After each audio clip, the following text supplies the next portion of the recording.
There are many different instructional methods, also called teaching methods, that you as a teacher can use. In this lesson, we are going to talk about two major learner-centered instructional methods, namely small group work and the question and answer method. This section will be contextualized in your teaching modules of the specific specialization that you have chosen for the ACT. This means that you will do a wider and more detailed selection of teaching strategies, and these will involve deepened application in your classroom. The first broad teaching method we will discuss is small group work. Small group work is one way of getting learners to share their ideas and to come to composite solutions. Using small group work is a major step in passing control of learning from you as the teacher to the learners.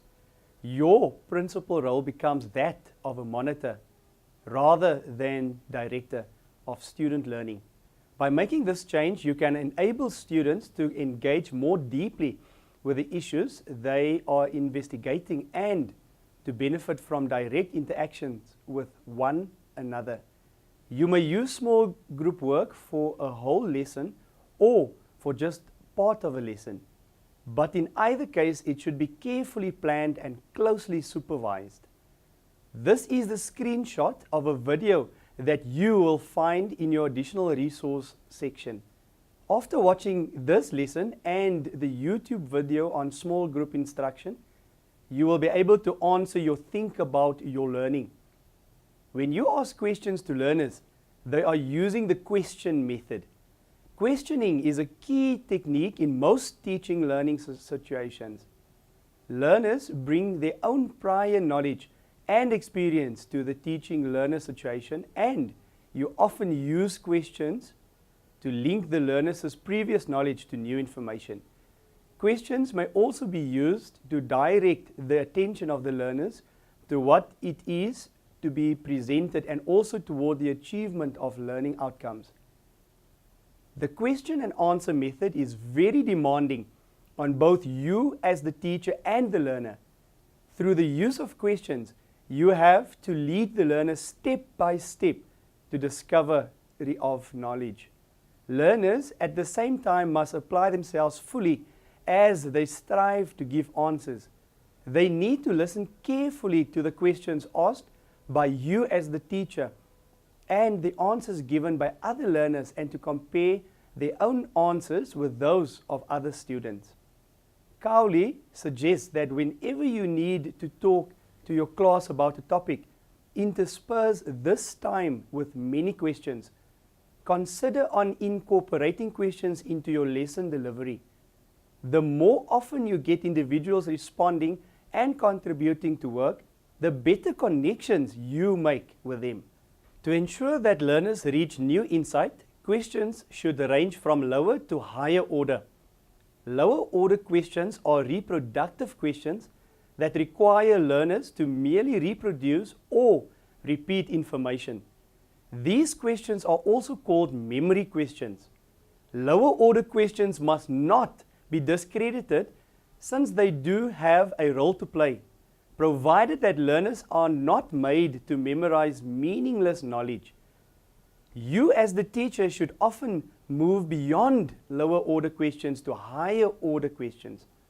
Higher order questions are a means of encouraging productive thought.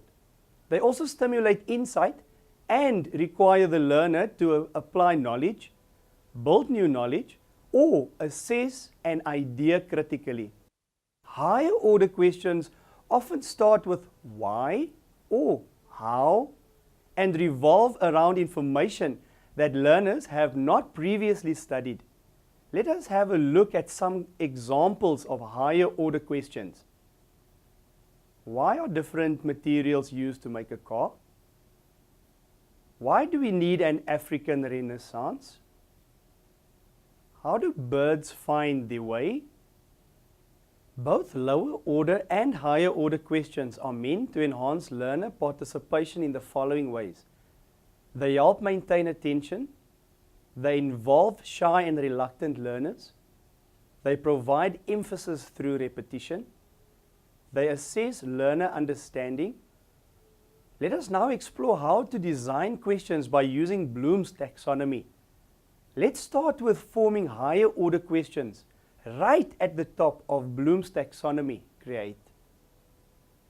This means you will be generating, planning, and producing the questions. Examples of questions you ask is, how would you test? Propose an alternative. Find the errors in.